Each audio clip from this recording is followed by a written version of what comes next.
Yeah.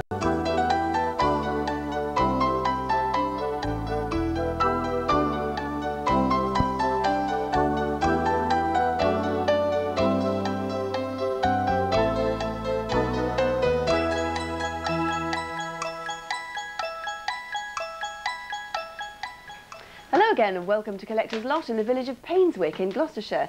My home for this week is Cardenham House, built in the 15th century in mellow Cotswold stone, and it is exquisite both inside and out.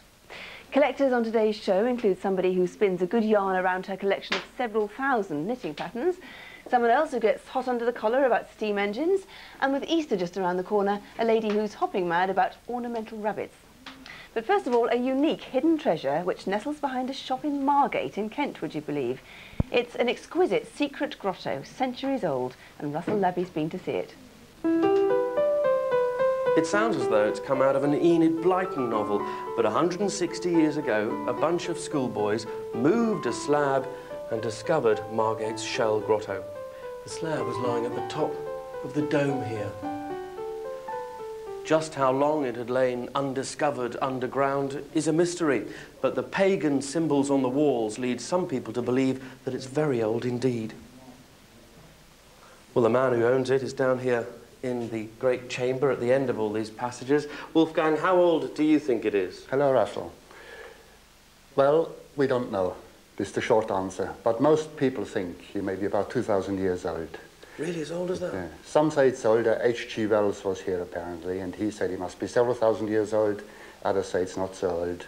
But because it's the only one anywhere, even the experts can't compare it with another one. We just do not know. It's unique. It is indeed, yes. Until they find another one day, which is always possible. But certainly, at the moment, it is unique.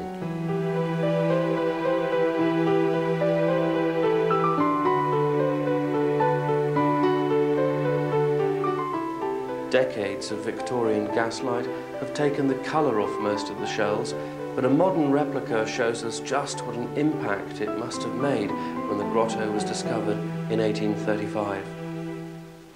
I saw it many years ago, around about the 1970s, and I was fascinated by it.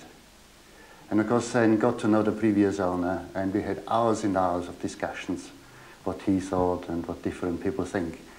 And when it came to the time when he retired, so about 2 years before, he said, well, I'm going to sell the grotto. I've got some Americans after it.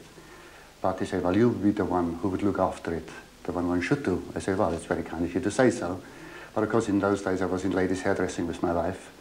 And even though I say myself quite successful, but having had the offer like that, I just couldn't resist it. We sold our salons, and in 1981, we have taken the grotto. And I love it as much as I did on the first day. I mean, somebody who must have spent years on doing that. As I said, there are about 3 million shells on the wall. Now, every one put on by hand, and not just willy-nilly, as you can see. It is so exact, everything. So, I mean, to look or being able, I mean, you can never say you own it, because, I mean, it was here before I was born, it will be there once I'm dead and gone. But, I mean, to be able to look after something like that, it is just amazing. You get people from all over the world, and because it is the only one anywhere, they just don't know what to expect. And once they see it, they're just amazed.